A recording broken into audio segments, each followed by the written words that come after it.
Es ist doch so. Kaum sind die Herbstferien vorbei, kann man die bevorstehende Weihnachtszeit nicht mehr ignorieren.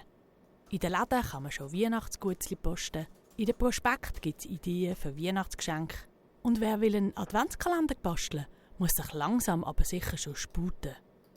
Eine Stadt in der Schweiz ist aber immer besonders früh dran, um sich in Weihnachtsstimmung zu bringen. Es ist nämlich gerade mal der 16. Oktober und in der weiten Gasse in Baden hängt schon die erste Tranche an Weihnachtsbeleuchtung. Ja, wenn die ganze Flanierzone in der Innenstadt mit einem einmaligen Lichtkunstwerk auskleidet sein soll, muss man eben früher anfangen.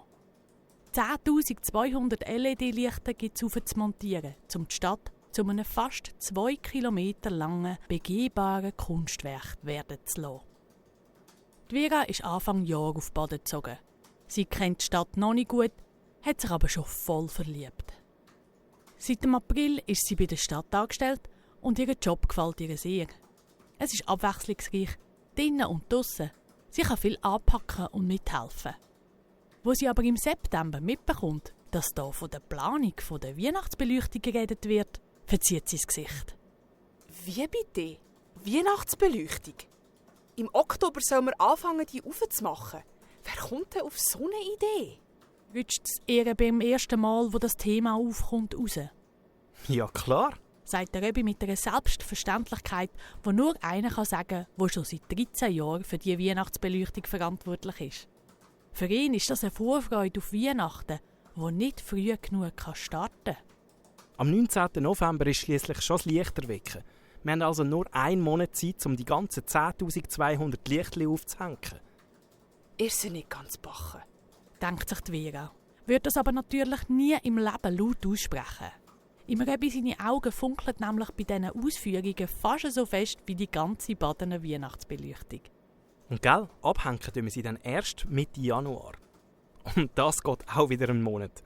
Heisst, in der Stadt hängen am Schluss fast 5 Monate Lichter. Auch wenn natürlich nur ein Teil während dem Auf- und Abbau. Meint der Röbi mit einem Schmunzeln auf den Lippen. Fast ein halbes Jahr Weihnachtsbeleuchtung also. Meint Vera mit einem aufgesetzten Lachen. Sie hofft, dass man ihr die Verwunderung und den Anflug von «Ihr seid crazy» nicht anmerkt. Was das für ein Lichterwecken ist, erfährt Vera ein paar Tage später von ihrer Arbeitskollegin der Rahel. Das ist ganz eine schöne Tradition. Die Kinder bekommen ein Glöckchen und besammeln sich vor dem Stadtturm. Dort wird die Lichtergeschichte erzählt. Am Schluss werden die Kinder aufgefordert, ihr Glöckchen zu läuten und wenn sie genug laut sind, geht die Weihnachtsbeleuchtung an. Als Belohnung bekommen sie ein spanisches Brötchen. Ein wiederbelebtes Gebäck von früher. Ah, fancy, denkt sich die Vera. Das klingt wirklich schön. Aber gleich findet sie, dass die Badener das etwas übertreiben mit dieser Beleuchtung. Sie selber ist, wie man hier unschwer erkennt, kein riesiger Weihnachtsfan. Aber was will sie? Ihr gefällt der Job und darum kommt sie nicht um die 5 Monate hängenden Weihnachtslichter herum. Auch wenn sie dann nur 3 Monate davon leuchtet. Mitte November nähert und die Vera, der Röbi, die Rahel und viele Kolleginnen und Kollegen sind dran, noch die grosse Lichterkugel auf dem Schlossbergplatz aufzuhängen und die letzten Engel zu platzieren. Am Morgen früh schellt das Telefon im Stadtbüro. Es ist die Märli-Frau, die alle Jahre die Weihnachtsgeschichte zum Lichterwecken erzählt.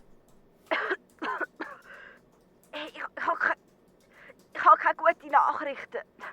Wir haben den üblen Griff verwünscht. Ich bringe fast keinen Ton raus.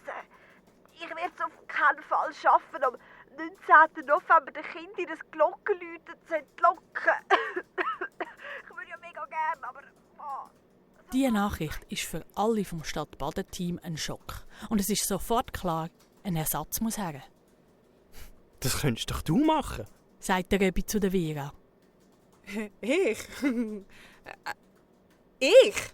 Die Vera verschrickt, wo sie merkt, dass der Röbi das nicht als Witz gemeint hat. Ja, wieso nicht?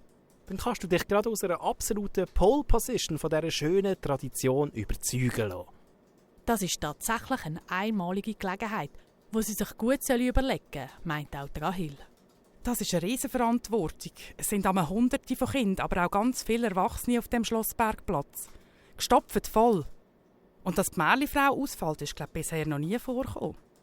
Ich selber getraue mich nicht, vor so vielen Leuten zu reden. Aber hey, mach das! Das ist sicher ein einmaliges Erlebnis. Das klingt eigentlich schon cool.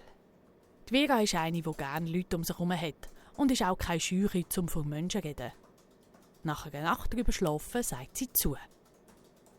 Allen fällt ein Stein vom Herzen, dass sie so schnell einen Ersatz für die Märchenfrau gefunden haben. Die Vera bekommt die Lichtergeschichte zugeschickt und sie ist davon begeistert. Es geht um ein Mädchen, das mit ihrem Glöckli die Lichter in der Strasse zum Erstrahlen bringt. Heute ist es soweit. Die letzten Lichter sind aufgehängt und der Turm aus Baugerüst steht, auf dem die Vera die Geschichte vorliest. Also eigentlich erzählt sie sie auswendig. Sie hat sie 100-mal durchgelesen und braucht gar keinen Text mehr. Rahel hat nicht übertrieben.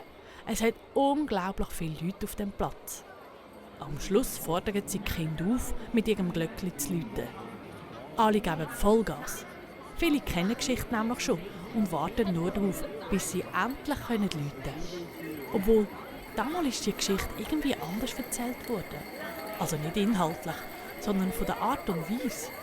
Dass es nicht die gleiche Märchenfrau war, haben die meisten Kinder nicht gemerkt. Nur, dass irgendetwas anders war. Natürlich waren die Kinder genug laut mit ihren Glöckli. Wo dann das Licht am Meer anfängt zu strahlen, stockte Vera den Atem.